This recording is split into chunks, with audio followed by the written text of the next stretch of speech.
안녕하세요. 아테나 신압으로 두 번째 시간입니다. 이번 시간은 6가지 핵심 역량 중 자기관리 역량을 키우기 위해서 공부하는 힘, 학습 능력이라는 주제를 가지고 이야기를 나눠보려고 합니다. 자, 학습 능력, 그러면은 우리 아이들은 어떻게 생각을 할까요? 네, 머리 좋은 사람이 학습 능력이 좋은 거 아니에요? 라고 일반적으로 생각들을 많이 하게 됩니다. 물론 머리가 좋은 친구들이 같은 시간 투자를 해서 공부를 했을 때 훨씬 좋은 성과를 내는 건 맞아요. 그렇지만 그게 전부가 아니라는 거 우리 선생님들 알고 계시죠? 그래서 이번 시간을 통해서 우리 아이들이 학습 능력에 대한 개념을 조금 이렇게 바꿔보는 올바른 개념으로 다시 인식할 수 있는 시간이 될 수 있도록 우리 선생님들이 조금 더 노력을 해주셨으면 좋겠습니다. 자, 학습 능력의 의미부터 먼저 좀 살펴볼 텐데요. 학습 능력, 어떤 것을 학습 능력이라고 말할까요? 우리 교재에도 다 나와 있어요, 선생님. 네, 여러 가지 지식과 기술을 배우고 익히는 능력, 이걸 학습 능력이라고들 합니다.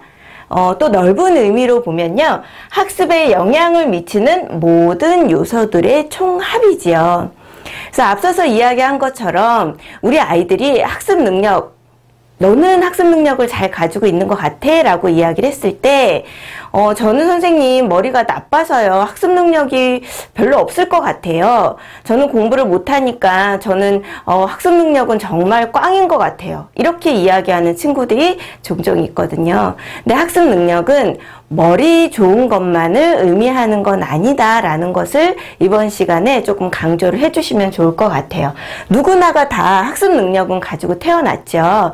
그래서 이렇게 언어도 배우고 숫자도 배우고, 또 횡단보도를 건널 때 빨간불에서는 멈춰 서고 파란불에서는 가고, 이런 작은 하나하나의 것들을 다 배우고 익혔어요, 우리 아이들이. 그죠? 그래서 학습이라는 것 자체가 배우고 익히는 것을 의미하잖아요. 그러니까 학습 능력을 우리 모두가 다 가지고 태어났기 때문에 우리가 다 이거를 어떻게 훈련을 해서 잘 키워나갈 것이냐의 문제이지, 우리 모두 다 할 수 있다라는 부분으로 좀 이렇게 용기도 좀 주시고 자신감도 주셨으면 좋겠습니다. 자, 공부하는 힘, 즉 학습 능력을 키우려면 그럼 어떻게 하는 것이 가장 좋을까요? 아이들이 당연히 질문을 하겠죠. 여기 한 그루에 나무가 이렇게 있습니다. 이 나무 한 그루도 열매를 맺기 위해서는 오랜 시간과 또 노력이 필요하죠. 이렇게 좋은 열매, 튼실한 열매를 맺기 위해서 이 나무 한 그루를 자세히 보시면 뿌리가 굉장히 땅속 깊이 잘 이렇게 뿌리 받고 있는 걸 볼 수 있어요. 뿌리가 튼튼한 나무일수록 비바람이 불어도 폭풍이 쳐도 어때요? 쓰러지지 않고 잘 견딜 수가 있고요. 또 좋은 영양분을 쫙쫙 잘 흡수를 해서 좋은 열매를 맺을 수 있겠죠. 마찬가지입니다. 우리 공부하는 힘을 키우기 위해서는 아주 기본적인 뿌리를 튼튼하게 할 수 있는 것들이 물론 중요하다는 거죠. 그게 바로 뭐냐면, 공부하는 힘을 키우기 위해서 환경관리, 신체관리, 감정관리, 시간관리 같은 것들을 잘 해야 한다는 겁니다. 아무리 뛰어난 공신들의 학습 방법을 알려준다 하더라도 내가 그것을 꾸준히 실행할 수 있는 힘, 내공이 부족하면 그건 전혀 나한테 도움이 되지 않거든요. 그래서 제일 중요한 거, 공부하는 힘을 키우기 위한 뿌리를 튼튼하게 한다면 나중에 내가 정말 공부하고자 하는 마음이 딱 생겼을 때 이런저런 공부 방법들을 적용해서 내가 원하는 성과, 좋은 열매를 맺을 수 있게 된다는 거죠. 환경관리라고 하면 쉽게 말해서 뭐 스마트폰 관리, 게임 관리, 뭐 공부방 환경, 이런 것들을 의미하는 걸 거고요. 신체 관리는 뭐가 있을까요? 그렇죠. 수면, 식사, 운동, 또 물 마시기, 호흡법 등등 신체 관리에도 굉장히 여러 가지가 있습니다. 그리고 감정 관리, 내 감정을 잘 인식하고 조절해서 표현하는 것들, 그죠? 감정 관리, 그 다음에 시간 관리. 어떻게 보면 시간 관리를 잘 할 수 있는 친구들은 요게 다 된다는 거예요. 근데 환경 관리, 신체 관리, 감정 관리가 잘 안 되기 때문에 어찌 보면 시간 관리도 잘 안 되는 거거든요. 그래서 어떻게 하면 체계적으로 하느냐의 방법은 나중에 한번 번 더 살펴볼 거고요. 이렇게 공부하는 힘을 키우기 위해서 뿌리를 튼튼하게 하는 이 4가지 관리가 무엇보다 중요하고, 이것들만 잘 우리가 평소에 실천을 해 나간다면 우리 모두 학습 능력을 튼튼하게 키울 수 있다. 이 부분을 우리 아이들한테 많이 강조를 해주시면 됩니다. 자, 이렇게 정말 학습 능력이 뛰어난 사람들이 정말로 저렇게 자기관리 부분을 잘해서 환경관리, 신체관리, 감정관리, 시간관리 이런 것들을 잘해서 정말 공신들이 됐을까, 이런 부분도 한번 살펴보면 좋겠죠. 그래서 제가 교수 안에도 URL 주소를 이렇게 넣어놨어요. 그래서 이 공신들의 학습법의 짧은 영상인데, 이거는 이렇게 시간이 짧기 때문에 수업 시간에 우리 아이들하고 같이 시청을 하셔도 집중해서 굉장히 잘 보거든요. 그래서 이 영상을 보고 나서 여기 교재에 들어있는 위원석의 자기관리법, 이 친구가 위원석이거든요. 그래서 어떻게 자기관리를 잘 해왔는지를 아이들하고 같이 들어보시는 거예요. 근데 여기에서 보시면 이 친구가 7시간씩 잠을 자는 수면관리, 그 다음에 밥을 일정한 시간에 먹거나 아침을 꼭 챙겨 먹는 식사관리, 컴퓨터를 많이 하지 않는 행동 관리들을 잘 한 것이 마지막 시험에도 물론 좋았고 평소에도 이걸 꾸준히 해왔던 게 정말 도움이 많이 됐던 것 같다라는 이야기를 하고 있습니다. 그래서 우리 친구들도 저는 머리가 나빠서 공부 못해요 선생님, 이렇게 이야기할 것이 아니라 평소에 나는 이 공신 위원석이 이야기하는 것처럼 수면관리, 식사관리, 행동관리들이 정말 잘 되고 있었는지를 스스로 돌아보는 게 무엇보다 중요하다라는 부분을 설명을 해주시면 좋겠습니다. 자, 자기관리를 잘하려면 어떻게 해야 될까? 지금 환경관리, 신체관리, 감정관리, 시간관리가 되게 중요하다라는 것들은 앞서서 이야기를 했어요. 그러면 구체적으로 환경관리, 이거는 어떻게 하는 게 정말 관리를 잘하는 걸까?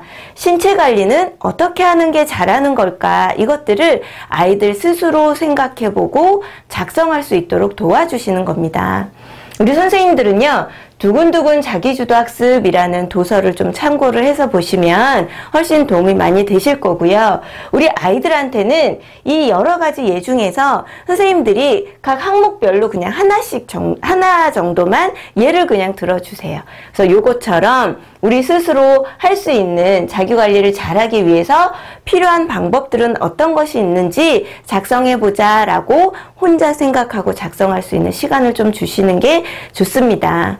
근데 이걸 만약에 우리 선생님들이 하나씩 일일이 설명을 한다고 생각을 해보세요. 아이들 입장에서도 어때요? 굉장히 지루하고 재미없겠죠? 그래서 이것을 이렇게 활동으로 연계를 하시는 것도 좋습니다. 자기관리를 잘하기 위한 방법들을 이렇게 모든별로 주제를 하나씩 주는 거예요. 그래서 각 모든별로 A 모듬은 환경관리, B 모듬은 신체관리, 이런 식으로 모든별로 주제를 하나씩 주시고요. 그것을 토의를 통해서 내용을 정리해서 발표하는 거죠. 그래서 그림으로 표현을 해도 되고요. 어떤 도표나 이렇게 해서 짤막하게 글로 정리를 하는 것도 좋습니다.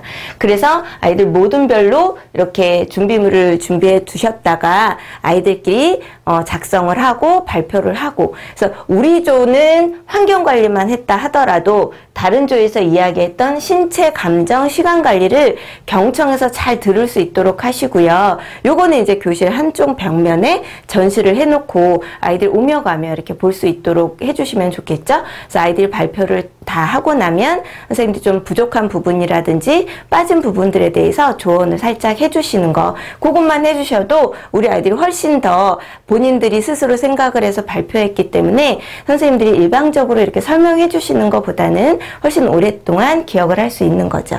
그래서 이렇게 공부하는 힘을 키우기 위해서 자기관리가 중요하다라는 이야기를 했는데, 이거를 당장 내일부터 이 모든 걸 적용하기는 굉장히 어렵잖아요. 그래서 우리 친구들하고는 먼저 공부방 환경을 점검하는 환경관리 부분만 이 교재 안에서는 실행해 보려고 합니다. 그래서 이걸 과제로 내주시는 거예요. 그래서 평소 자신의 공부방의 모습을 이 네모 박스 안에 표현을 하는 건데요. 그림 그리기 좋아하는 친구들은 직접 그려도 되고요. 또 저는 선생님 그림 그리는 거 정말 싫고요, 소질도 없어요 하는 친구들은 어떻게 해요? 사진을 찍어서 프린트해서 붙여 오게끔 하셔도 좋습니다. 근데 다만 주의하셔야 할 것은 주로 공부하는 공간이에요. 그러니까 예를 들어서 선생님 저는 공부방이 있긴 있는데요. 저는 공부방에서 안 하고 그냥 식탁에서 공부하는데요. 또는 거실에서 이렇게 앉은뱅이 책상 같은 거 작은 거 놓고 저는 거기서 공부를 하는데요 라고 하면 내가 실제 공부하는 공간의 모습을 이렇게 표현하는 게 중요하다라는 부분을 꼭 설명을 해 주시고요. 또 한 가지 더 정리를 하기 전에 우리가 이제 앞서서 환경관리가 중요해 라는 이야기를 간접적으로 좀 들었잖아요. 그러니까 있는 그대로의 모습을 표현을 하라는 거예요. 이 숙제를 하기 위해서, 과제를 하기 위해서 막 정리를 한다든지 이렇게 하지 말고 있는 그대로의 모습, 평소의 모습을 그대로 이렇게 표현을 하는 걸로 해 오도록 좀 주의를 해 주시고요. 강조를 해 주시고요. 아이들 이렇게 해가지고 온 모습은 좀 한 번 정도 선생님들이 시간을 내셔서 점검을 해 보시는 게 좋아요. 그래서 우리 아이들이 공부를 하는 데 있어서 이런 부분은 좋지 않다라는 것들을 스스로 이렇게 생각해 보는 것도 좋지만 선생님들이 이렇게 한 번 정도 체크를 해 주시면서 이렇게 글 한두 줄이라도 멘트를 작성해 주시면 좋겠죠. 그래서 자신의 공부방, 공부하는 환경을 스스로 점검하는 것까지 과제로 내주는 거. 그래서 이번 시간에 마무리를 하겠습니다. 감사합니다.